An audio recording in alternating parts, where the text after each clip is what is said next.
Hello friends, कैसे हैं आप सब। आशा करता हूँ आप लोग बहुत बढ़िया होंगे। ठीक है, मैकेनिक्स हम लोगों ने स्टार्ट किया था यूपीटी जीटी पीजीटी जीएसई के लिए। ठीक है, उसके अंडर हम लोगों ने फर्स्ट लेक्चर में इंट्रोडक्शन ही किया था, सेकंड में थोड़ा सा बात किया था रिजल्टेंट फोर्सेस वगैरह के बारे में। आज हम लोग बहुत ही स्पेशल टॉपिक है ये, कंपोनेंट और रिजॉल्व पार्ट। ये काफ़ी लोगों में काफ़ी सस्पेंस बना रहता है। कई बार हम लोग इनको एक ही तरह ट्रीट करते हैं, लेकिन ऐसा है नहीं एक्चुअल में। ठीक है, पहले तो रिजॉल्व पार्ट क्या होता है, या कैसे आप रिजॉल्व करते हो किसी फोर्स को, और क्यों करते हो, ये भी रीज़न हम जानेंगे।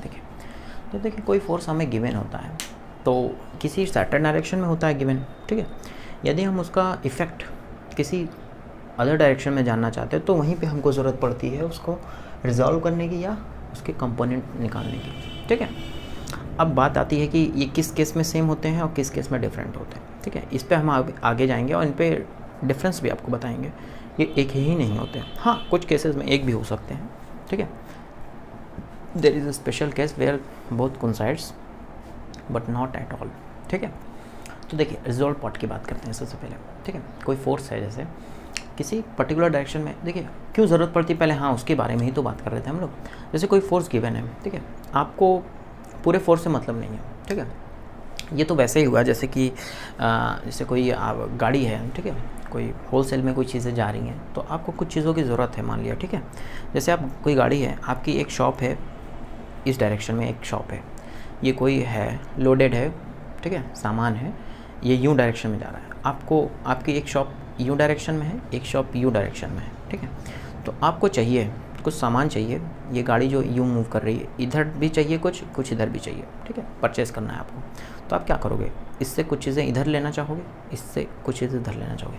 तो दैट मीन्स यही रिक्वायरमेंट होती है कि जब हम कोई काम होता है, ये तो एक जनरल लाइफ में ऐसा कुछ होता है काम, जैसे कोई हाईवे से कहीं जा रहा है तो देखिए उसके लिए अरेंजमेंट किया जाता है, या तो जो दुकानदार हैं वो आके हाईवे में परचेज़ करें, या तो जो गाड़ी वाले हैं उनको ही बोल दिया जाता है थोड़ा घुमा के ले जाइएगा आप अपने डेस्टिनेशन में। ठीक है, तो ऐसा किया जाता है, कुछ सामंजस्य से बैठाया जाता है तभी काम होता है। ठीक है, तो यहाँ भी ऐसा ही कुछ है कि जब फोर्स की जो रिक्वायरमेंट है किसी पर्टिकुलर डायरेक्शन में जब चाहिए होती है तो उस फोर्स से कुछ हेल्प मांगी जाती है, दैट मीन्स कुछ उसका रिजॉल्व पार्ट लिया जाता है। ठीक है, ठीक है, तो यहाँ से रिक्वायरमेंट की ज़रूरत पड़ी। जैसे ये फोर्स है मान लीजिए आपका, ठीक है, हमको इस डायरेक्शन में कोई एक आपके पास कोई सामान है मान लीजिए, इसको खींचना है। ठीक है, इसको खींचने के लिए आपको इस डायरेक्शन में F से फोर्स चाहिए। ठीक है, अब यहाँ पे डिपेंड करेगा कि ये फोर्स आपको कैसे दे, किस डायरेक्शन में दे। जैसे आप रियल लाइफ में बोल सकते हो कि किस कॉस्ट पे आपको सामान दे, तो वैसे यहाँ पे ये होगा कि आप किस एंगल पे फोर्स का कंपोनेंट चाह रहे हो इधर। ठीक है, आपका कोई सर्टेन एंगल होगा, उस एंगल की वैल्यू होगी, और पूरी के तरीके से जो आपका फोर्स है वो पूरे एंगल पे डिपेंड करेगी कि आप कितना फोर्स गेन कर पाओगे। ठीक है, अगर आपने एंगल को 0 कर दिया तो ये पूरा ही आपको दे देगा, मतलब समझ रहे हो, पूरा F ही इस डायरेक्शन में आ जाएगा, और F पूरा इस डायरेक्शन में आ जाएगा तो इस बॉडी को खींचने में आपको पूरा F ही सहयोग देगा। अदरवाइज़ अगर आप एंगल थोड़ा सा ज़्यादा बढ़ाओगे तो इसका कंपोनेंट या इसका रिजॉल्व पार्ट, अभी हम आते हैं इन दोनों को अलग अलग करेंगे, अभी हम बस इसका फ्रैक्शन है जो वो कम होगा। ठीक है, तो ये रिक्वायरमेंट होती है, और भी बहुत सारी हो सकती है इसकी अदर डायरेक्शन में, इस डायरेक्शन में भी आपको इसका चाहिए तो क्या होगा, या इसकी परपेंडिकुलर ही डायरेक्शन में चाहिए तो क्या होगा। असल में जो देखिए रिजॉल्व पार्ट है वो क्या होता है, उस पर आते हैं सबसे पहले। ठीक है, इसके बाद आते हैं। ठीक है, यहाँ तक आपको रिक्वायरमेंट समझ में आ गई है। अब बात करते हैं रिजॉल्व पार्ट क्या होता है। ठीक है, इसकी बात कर लेते हैं फटाफट।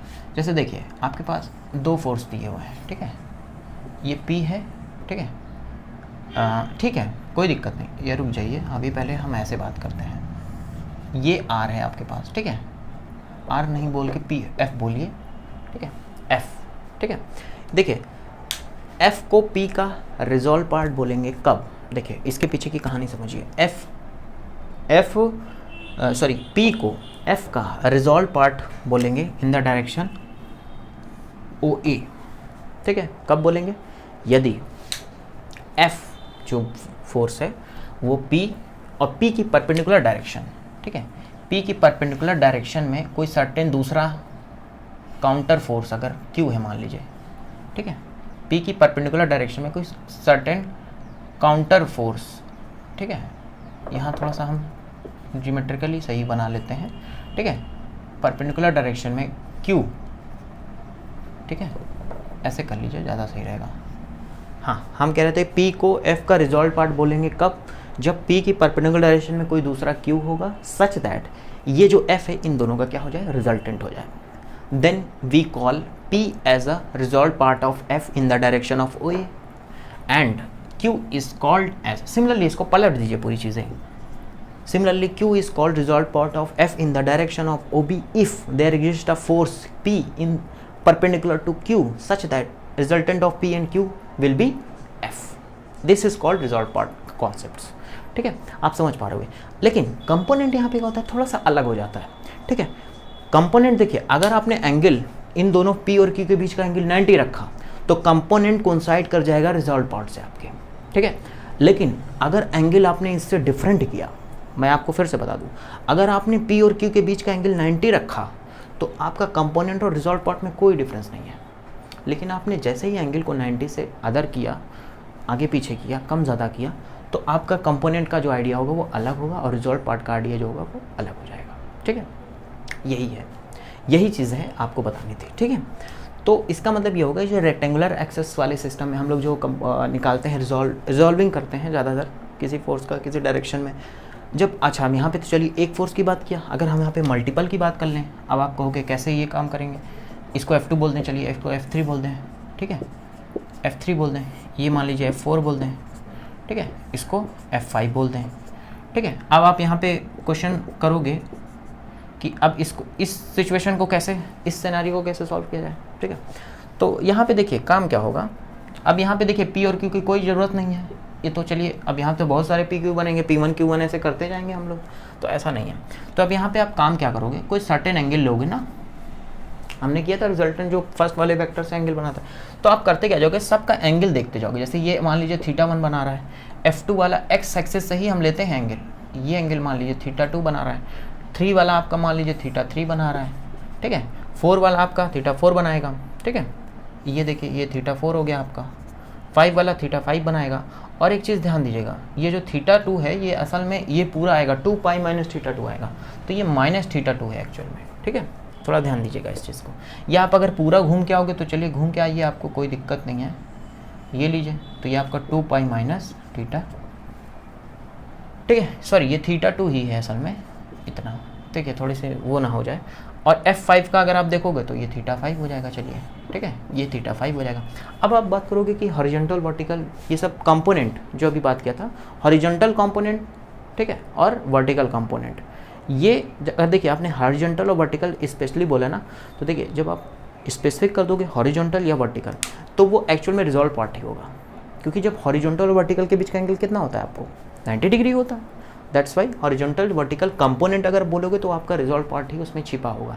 लेकिन आप अगर हॉरिजॉन्टल वर्टिकल ना बोल के कुछ इंक्लाइंड पे बोलोगे, ठीक है, तो वो आपका कंपोनेंट कहलाएगा, ना कि रिजॉल्व पार्ट कहलाएगा। ठीक है, यहाँ पे कुछ ऐसा ही सिनारियो है। देखिए जब आप एक्स एक्सिस का लॉन्ग रिजॉल्व पार्ट लेते हो तो यहाँ पे आप क्या आता है F1 cos θ1, वाई एक्सिस के लॉन्ग लेते हो F2 cos θ2, ऐसा आता है। तो सिमिलरली आप सबका कर सकते हो। जैसे F2 है मान लीजिए, F2 का अगर आप करोगे तो यहाँ से ऐसे ज्वाइन करोगे तो सेम F2 का एक्स एक्सिस की तरफ लोगे तो F2 cos θ आएगा, परपेंडिकुलर में लोगे तो F2 sin θ2 आएगा। तो इन सब को जैसे ही आप ऐड करोगे तो अलॉन्ग एक्स एक्सिस जब करोगे, अलॉन्ग एक्स एक्सिस जब करोगे तो क्या हो जाएगा आपका जो Fx, चलिए लिख लेते हैं, तो ये आपका क्या आता जाएगा F1 cos θ1, F2 cos θ2 dot dot dot.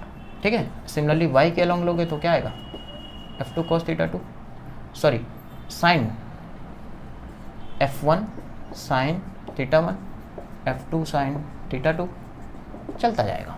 ठीक है, ऐसे आप कर सकते हो जब मल्टीपल फोर्सेस का केस आएगा। चलिए अब हम थोड़ी कंपोनेंट की बात कर लेते हैं। रिजॉल्व पार्ट आप लोग को क्लियर हो गया होगा आई थिंक। देखिए कंपोनेंट के लिए पहली बात, रिजॉल्व पार्ट के लिए हमको एक डायरेक्शन की ज़रूरत पड़ती है। ठीक है, अभी हम डिफरेंस जब बताएंगे तो इस चीज़ को और क्लियर करेंगे। और कंपोनेंट के लिए हमें दो डायरेक्शन चाहिए होती है। ठीक है, तो हम अपनी नेक्स्ट आर्टिकल जो करने वाले हैं उसमें देखिए हम क्या करने वाले हैं। नेक्स्ट आर्टिकल में कंपोनेंट की बात करेंगे, component of force in two given direction. ठीक है, component of force in two given direction. आप यहाँ समझ पा रहे होगे। देखिए कंपोनेंट के लिए हमें दो डायरेक्शन की ज़रूरत पड़ी, जबकि रिजॉल्व पार्ट के लिए आपने देखा था हमें सिर्फ एक थीटा से हमने सारा काम वहाँ चला लिया था, तो यही डिफरेंस एक और क्रिएट होता है। ठीक है, मान लेते हैं आपको यहाँ पे 2 डायरेक्शंस गिवन है। ठीक है, ये कुछ ऐसा है। ठीक है, आप इसको A B बोल दो। ठीक है, इसको ऐसे ज्वाइन कर दो। आपको 2 डायरेक्शन गिवन है ना, रिजल्टेंट भी गिवन है। ठीक है, कंपोनेंट आपको, हाँ कंपोनेंट बोला है तो जाहिर सी बात है आपको एग्जैक्ट फोर्स तो बताया ही होगा कम से कम ना। ठीक है, तो ये F है मान लीजिए। ठीक है, F फोर्स है, X एक्सिस से अल्फा बना रहा है, Y एक्सिस से बीटा बना रहा है। ठीक है, आपको क्या करना है, इस F का कंपोनेंट AB, और देखिए यहाँ पे AB और इनके बीच का एंगल 90 नहीं है। देखिए मैं साफ साफ बता रहा हूँ, अगर ये 90 हो जाएंगे तो ये जाहिर सी बात है फिर इसको कंपोनेंट ना कह के हम रिजॉल्व पार्ट बोलेंगे। ठीक है, तो यहाँ से आप कंफ्यूज मत होइएगा, इसको CD बोल दे रहे हैं। ठीक है, बहुत आसान है, एकदम समझ के चलिएगा। तो देखिए ये देखिए 2 पैरेलल लाइन है, इनको तिर्यक रेखा काटती है तो ये क्या होंगे, एकांतर कोण बनेंगे, तो ये आपका बीटा हो जाएगा। ये सब हम लोगों ने पीछे बहुत ही अच्छे से डिस्कस किया हुआ है, और आपको हमने वहाँ बताया भी था कि इसी ट्रायंगल के तीनों एंगल का सम क्या होता है, 180 होता है। तो यहाँ देखिए अल्फा बीटा, तो ये जाहिर सी बात है क्या होगा, pi minus alpha plus beta होगा। बोलिए, कोई दिक्कत नहीं है। तो चलिए अब हमें कंपोनेंट जो निकालना है इस F का, दिस एंड दिस डायरेक्शन। ये देखिए परपेंडिकुलर नहीं है दोनों डायरेक्शन। आप, मैं बार बार इस पर आपको ध्यान ले जा रहा हूँ, अगर ये परपेंडिकुलर एक बार हो जाती तो आपका ये हो जाता रिजॉल्व पार्ट हो जाता AB डायरेक्शन में F का, और AD डायरेक्शन में F का रिजॉल्व पार्ट होता, या हॉरिजॉन्टल कंपोनेंट भी बोल सकते हो आप, और वर्टिकल कंपोनेंट, क्योंकि हॉरिजॉन्टल वर्टिकल के बीच में 90 डिग्री होता है। मैं आपको यहाँ पे सिर्फ और सिर्फ कंपोनेंट रिजॉल्व पार्ट में डिफरेंस बताने के लिए काफ़ी एग्जैक्टली आया हूँ, बाकी ये सब चीज़ें तो साइड की हैं। ठीक है, चलिए अब हम इसका साइन रूल लगाते हैं, अप्लाई। अब देखिए साइन रूल क्या है, ट्रिग्नोमेट्री में हम बहुत ही डिटेल में साइन कोसाइन रूल सब कुछ कवर करेंगे, बस आप हमारे चैनल से जुड़े रहिए। ठीक है, यहाँ पे हम डायरेक्ट अब बता देंगे साइन रूल क्या है, वहाँ पे हम इसको पूरा प्रूफ करके आपको बताएंगे। Apply sine rule in triangle ABC triangle में देखिए साइन रूल लगाने का मतलब, देखिए साइन रूल कहता क्या है, आपका जैसे ABC दिया है। ठीक है, A के सामने की भुजा A लिया जाता है, B के सामने B, C के सामने, तो ये सिर्फ ये कहता है कि sine A upon A sine B upon B। हमने ये प्रूफ किया था, आपको याद होगा वेक्टर सीरीज में हमने साइन रूल को प्रूफ किया हुआ है, आप वहाँ जाके भी देख सकते हो, साइन C अपॉन C, बस ये कहता है और कुछ नहीं है। साइन रूल बिल्कुल आसान है, आप इसको प्रूफ भी बहुत चुटकियों में कर सकते हो। ठीक है, हम इसको बताएंगे वहाँ पर, आपको बहुत अच्छे से बताएंगे। यहाँ पे देखिए साइन रूल लगाते हैं तो क्या होगा, AB अपॉन इसके सामने का एंगल, देखिए AB साइड उठाओगे तो इसके सामने का एंगल बीटा, तो आप क्या करोगे, AB upon sine beta. Okay, ये उठाओगे AC का मतलब F, AB एक्चुअली फोर्स है, ये कोई साइड नहीं है, AB का मतलब F का कंपोनेंट है AB डायरेक्शन में। ठीक है, अब देखिए F उठाओगे तो F के सामने का एंगल क्या है, pi minus alpha plus beta. ठीक है, अब BC उठाओगे तो अल्फा मिलेगा, साइन अल्फा मिलेगा। अब यहाँ से आप AB OB सब निकाल सकते हो फटाफट। देखिए AB क्या आएगा, F साइन बीटा अपॉन, देखिए sine pi minus alpha plus beta क्या होता है, साइन अल्फा प्लस बीटा हो जाता है, pi minus theta sine theta. तो AB देखिए आपका निकल गया फटाक से, और BC यहाँ से निकल जाएगा, F साइन अल्फा और साइन अल्फा प्लस बीटा। आपको देखिए यहाँ पे F नोन है, पहले से गिवन था F, अल्फा बीटा भी नोन है, तो आप एग्जैक्टली AB और BC निकाल सकते हो। बहुत ईजी है, बहुत आसान है। ठीक है, 1-2 क्वेश्चन कर लेते हैं तो आपको बहुत ही क्लियर हो जाएगा, जल्दी क्लियर हो जाएगा। ठीक है, ठीक है, चलिए एक क्वेश्चन कर लेते हैं। 20 kg का अगर एक फोर्स है, ठीक है, ये आप समझ पा रहे होंगे। ठीक है, थोड़ा सा देख लेते हैं फटाफट। ठीक है ना, आप लोग समझ पा रहे होंगे, बस आप लोग देखते रहिएगा, पूरा देखिएगा, आप लोग को डेफिनेटली समझ में आएगा। देखिए क्वेश्चन क्या कह रहा है, अगर आप 20 kg का एक वेट है जो हॉरिजॉन्टल डायरेक्शन में 30 डिग्री के एंगल पे किसी पॉइंट पे लगा है। ठीक है, 30 डिग्री के एंगल पे 20 kg का वेट है जो हॉरिजॉन्टल पे, 1 मिनट, 20 kg वेट का एक फोर्स है जो हॉरिजॉन्टल से 30 पे लगा हुआ है। ध्यान दीजिएगा, हॉरिजॉन्टल से 30 पे लगा हुआ है 20 kg वेट का वेट, ये F1 बोल लीजिए आप इसको। ठीक है, 20 kg वेट, ठीक है, लगा हुआ है। इसके क्या करना है आपको, हॉरिजॉन्टल और वर्टिकल कंपोनेंट बताने हैं। तो देखिए आपका वही फिर से वही केस आ गया, कंपोनेंट बोल दिया, horizontal vertical, that means resolve part बताना है आपको। ठीक है, तो बिल्कुल आसान है, आप लोगों ने वहाँ देखा था। तो इसका जो ये वाला जो पोर्शन होगा यही तो हॉरिजॉन्टल कंपोनेंट होगा, वो होगा क्या, F1 कॉस थीटा, और थीटा कितना है 30, तो F1 कितना है 20 कॉस 30 √3/2, तो आ जाएगा 10√3 kg वेट। ये क्या आ जाएगा, F हॉरिजॉन्टल आ जाएगा आपका। ठीक है, यही ना होगा एफ हॉरिजॉन्टल, और इससे आप जैसे ही ज्वाइन करोगे तो ये क्या आ जाएगा एफ वर्टिकल। तो एफ वर्टिकल क्या आएगा आपका, फिर वही same F1 sine theta 30, F1 कितना 20 इंटू साइन 30, वहाँ हाफ 10 kg वेट। तो बहुत आसान है, वर्टिकल हॉरिजॉन्टल आपने फटाक से निकाल लिया, ठीक है। हॉरिजॉन्टल से 30 डिग्री था, ध्यान दीजिएगा। तो बहुत आसान क्वेश्चन है। एक क्वेश्चन और देख लेते हैं इस पर, ठीक है। एक हॉरिजॉन्टल फोर्स है जो वर्टिकल लाइन से 30 डिग्री का एंगल बनाता है, ठीक है। तो हमें एक ऐसा फोर्स पता करना है, ठीक है, जिसका रिजल्टेंट 5 kg वेट हो। कहाँ पर, वर्टिकल में, ठीक है। ये क्वेश्चन देख लेते हैं, ये आप लोग को समझ में आ गया होगा, ठीक है।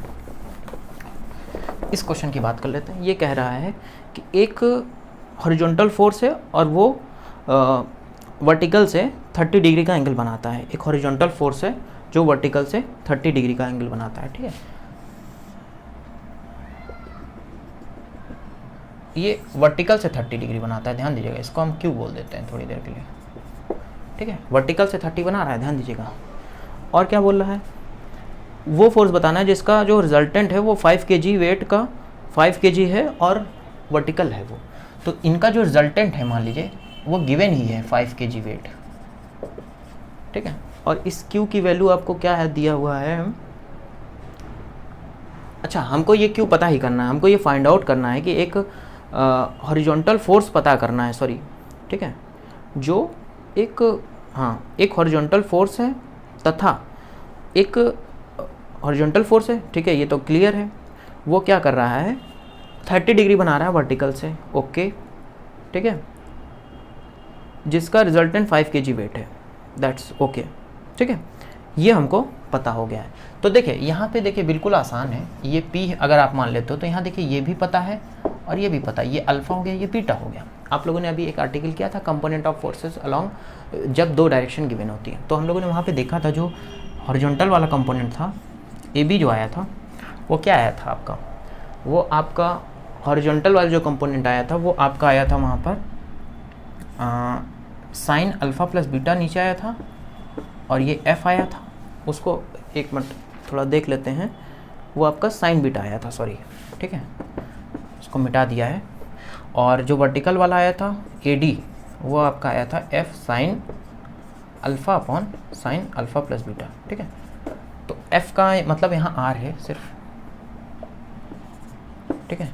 तो बस आप यहाँ पुट कर दो, सारी वैल्यूज़ आपको निकल आएगी, AB और AD की वैल्यू निकल आएगी, जो कि AB आपका P है यहाँ पर और AD आपका Q है। ये जस्ट वैल्यू आप पुट कर दोगे तो देखिए R की वैल्यू क्या है 5, बीटा यानी साइन 30, 1/2, इन दोनों का सम करेंगे साइन 120 क्या होता है 90 प्लस 30, साइन 90 प्लस 30 कॉस 30, तो √3/2, तो हो जाएगा 5/√3।